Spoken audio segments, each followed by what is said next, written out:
Thank you very much. I think it is a exceptional and marvelous presentation which has been made by Dr. B.M. Farooq, combining both cultural, archaeological, as well as geological aspects of this one. While making a presentation, some of the understanding I think we have to make it is the Konark Temple. Konark Temple was built in 13th century on the side of the sea. And there are so many stories it goes how the construction could have been made in that place when there was waves, dynamics and everything, it was playing part. And the height of the temple was nearly 228 feet. That means the foundation has to go underneath nearly 1/3 of this one. It comes to nearly 70 feet down below. So that is a geotechnical problem for us.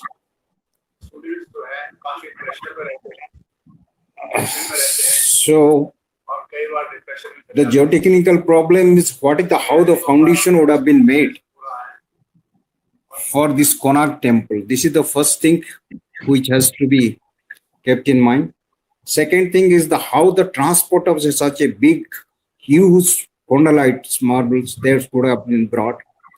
And that time the rivers were not like this one. There is no dams, no anchors, no barrages which was there. So it was perennially flowing.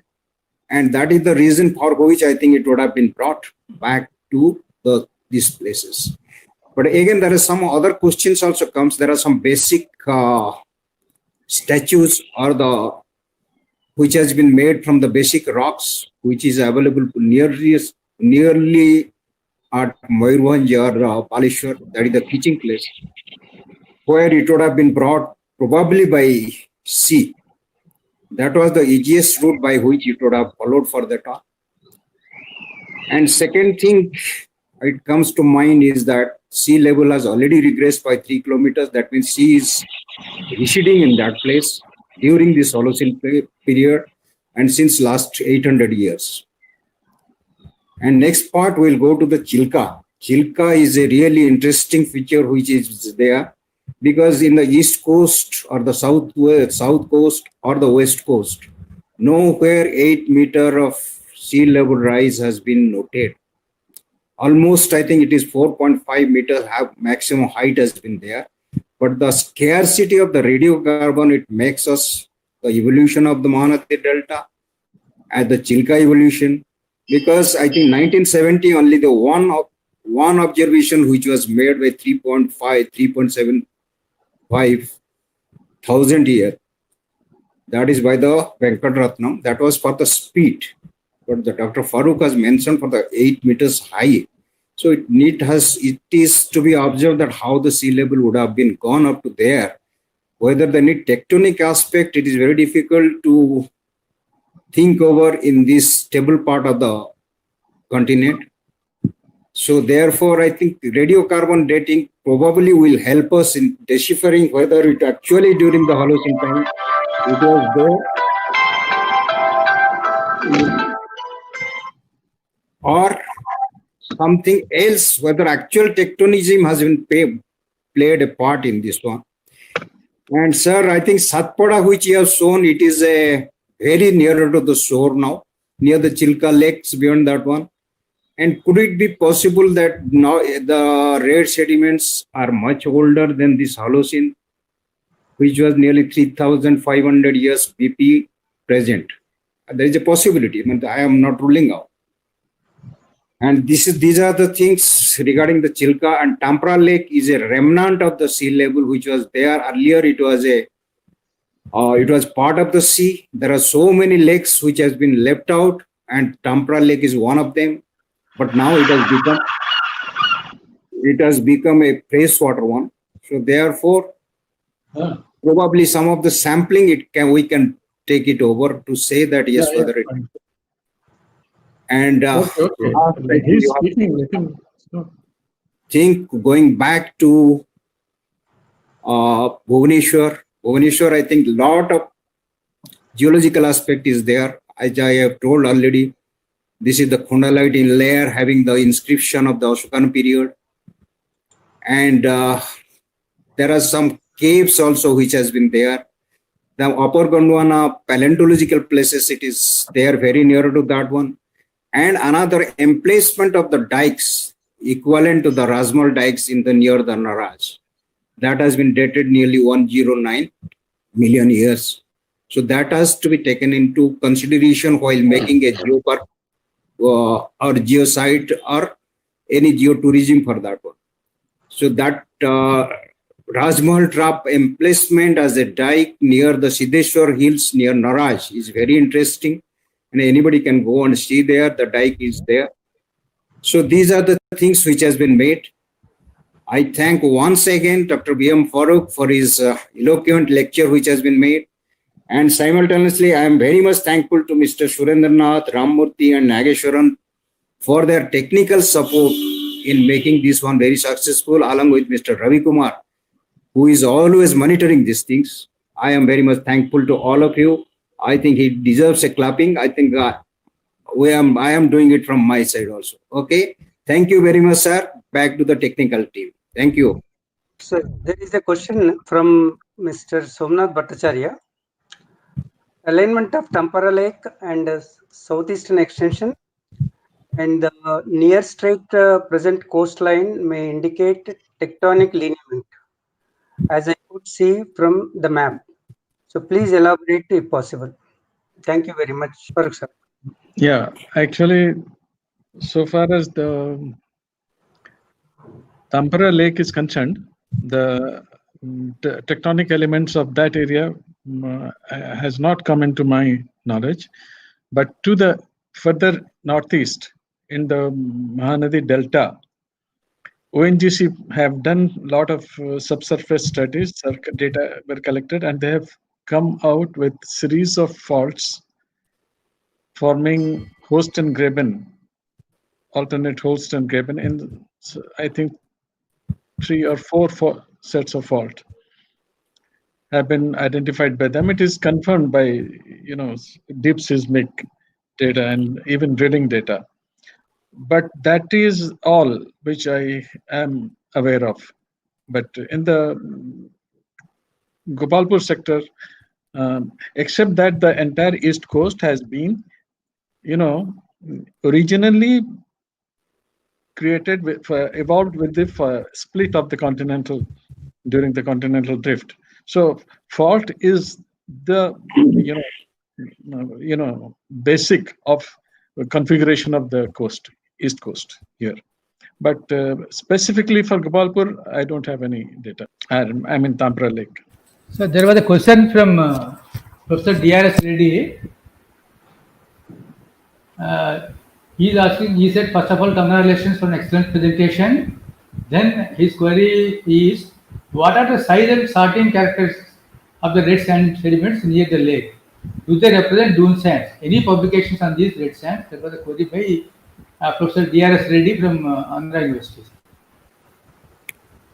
P.C. Das of GSI, he has found them to be of Aeolian deposits. It has been, I never had a chance of working in these areas during my tenure in GSA, but then after retirement, I have actually been working, freelancing on these areas. And I have collected information from these areas, but then P.C. Das had done the work and he has established it to be of Aeolian origin. There is a publication of 2008, GSI special publication. You can refer to his paper, P.C. Das and K.N. Adhikari. And one more paper is also there by P.C. Mishra of Directorate of Geology in the same volume. It can be referred. It has been established to be of Aeolian deposit. I know there are three. Some workers in Tamil Nadu have subdivided, have identified red dunes of 3 different origins: Aeolian, fluvial, and also near coast Aeolian. The 3 kinds of these red sediments have been identified by workers from Tamil Nadu. But in this case, it has been established to be of Aeolian. Sir, this is Surendranath again. There is a question by Dr. S.K. Vadavan. First of all, he said his congratulations for the presenter. And then his question is, any good suitable geo-heritage sites for chondrolite and East Coast bauxite nearby on the field trip that you suggested? I think, thank you, Dr. Vadhavan. Thank you for your wishes. I think chondrolite, actually, if we go for the nearest occurrence of chondrolite from the location of the temple, Konark temple, this is Dhauligiri. Dhauligiri itself is a monument related to Ashokan war, Kalinga war and all that. After that, his conversion to Buddhism, and then the construction of his propagation of Buddhism through this, from this place, and a lot of inscriptions of his Ashokan time are located there, and the entire thing sits on a chondrolite hill. Dhauligiri, the Shanti Stupas, is located on a chondrolite hill, and that could itself become, I don't know, but then already a stupa is there. But otherwise, there are different types of views about the transportation of chondrolite blocks for the construction of the temple. The other is there is a chondrolite exposure right on the northern bank of Chilka Lake to the west of anorthosite. In fact, in between the two anorthosite outcrops in Balugaon and Rambha, in between there are huge exposures of chondrolite, which can be considered. But I would rather recommend this Dhauligiri because of its vicinity, because of its other importance. It has gained importance because of its connection with Ashoka and Buddhism. That's all I can think of.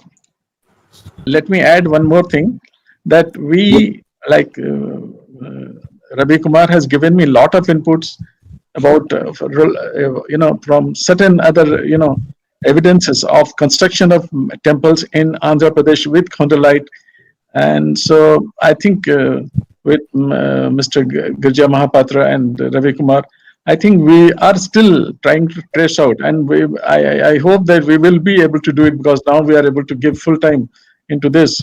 I'm hopeful that we will be able to find the site from where this provenance for this blocks brought for the construction of Konark temple. Sir, I think with due permission from you, can I add to this one? Please. Sir, apart from this one, the book on the Konark, they have envisaged that there is a possibility of bringing these chondrolites from Nayagarh district, Satkosia and other places is there. From there is a possibility of getting these things. That is for the source of the Konark temple, not as the other chondrolites, because there are so many other types of chondrolites also, which we think we have to take it separately as a type area or the geoheritage area. So this is the particular source of the Konark temple. That is what I wanted to add it, sir. Thank you. Yeah, Farooq Sahab, if I may add to it, you see, Odisha is known for seafarers. Odisha is known for seafarers, and the temple is just on the shore. And you have the longshore current, which is nothing but the monsoonal way the winds move and the currents build up. You have very good chondrolites just on the sea further south towards Chilka. I'm not telling you with evidence, but a possibility. With such a wonderful seafarer nation, getting chondrolite blocks on bamboo punts, it also can be a possibility, because huge chunks on very small rivulets for building the Konark temple. You see, the amount of temple material we are seeing, at least the rock itself must have been 10 times that, because of seeing the vestige. So such huge amount of chondrolites being brought The ITC being helped, huge chondrite chunks being brought by punts helped by the longshore currents may also be a possibility. Thank you. Thank you, Ravi. I think, well, this angle also can be explored. Yeah, there is one more question from Dr. Wadhawan sir. Besides complimenting for your excellent presentation, his question is: red alien sands at Erramatti Dibbalu is dated to be 55 K. So, how do you correlate with the dates of red sands in your area? For example, This we are actually from. It will be a kind of a relative. This has not been dated in Gopalpur area, but it can be taken in a relative sense because it is just outside the Holocene deposits, just near the where it is ending. So I would rather place it between 12,000 and 15,000, which is correlated with the last glacial maxima when the sea level was lowered to the maximum. And that's all I have about this, between 12,000 and 15,000 BP. We need to actually, a lot of areas here in this case require, we need to collect dates. Now that I have got some clue into, the occurrences of marine formations above the sea level, I will be able to, I think, get some dates. And we are going to work on it. And actually, because of some problem last year with my health and all that, I had just started in 2018. I picked up those locations with Austria shell on the 8 meters above the present sea level. And there are other, in Gopalpur area near the red sediments, in the subsurface, there are shell beds, marine shell beds, located at 7.5 meter above the present sea level. So somehow it is very, difficult to explain. 7.5 meter, 8 meters, 9 meters signatures of high sea stands above the present sea level is very difficult to explain unless we find some, uplift, some clue to the uplift. But we don't have any data to uplift, except that in the Mahanadi Delta, there are well-established faults which come in the series of Graben and Host, parallel to the coastline. Maybe in another occasion I can show you those maps. It is there, very much there, published in GSI publication. Fuloria has published it in GSI special publication of 1992. I think that's all I can say. But marine formations at 7 to 8 meters above the sea level are there, and we can correlate the date of red sediments with that on the basis of that, because they are just adjusting close to. Any more question, please? yeah, there are some compliments, sir. There are no questions, but there are compliments from Madam Sudha Natraj from Pune and Dr. VP Mishra from Lucknow for your excellent presentation, sir. Thank you so much. Thank you, everybody, for the compliments. So, Farooq Sahab, first of all, congratulations, sir. Your presentation is a wonderful one. Why? Because there are two things here. Because you have excellently mixed both the technical as well as tourism details. I think at least I have seen 3-4 webinars so far, sir. But you have combined it so well so that both technical people and non-technical people can grasp it. And the way you have started and then the way you ended, it is excellent, sir. Another thing, congratulations, big congratulations to you, sir, because all through consistently there are about minimum 75 years were there from the beginning, and then towards end there are about nearly 100 years. This is a big number. So that way it's a huge success, at least as far as our technical team is concerned. Such a huge number of years present. Congratulations, sir.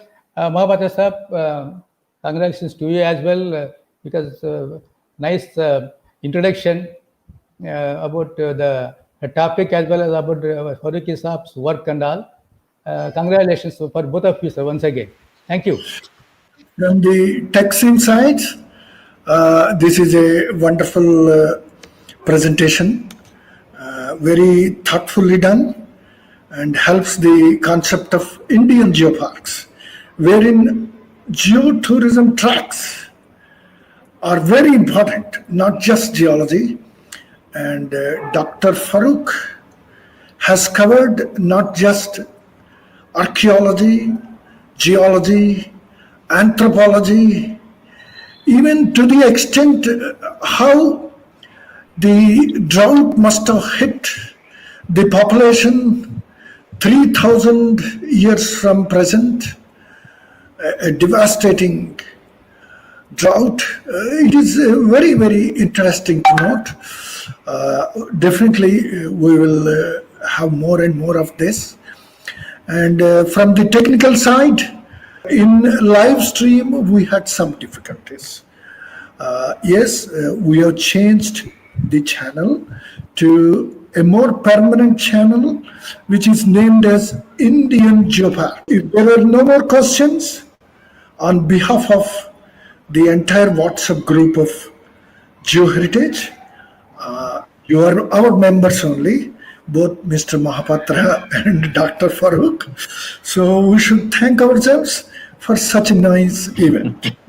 And from the side of the tech team also, I'm very thankful. A very good evening to you. Thank you and bye.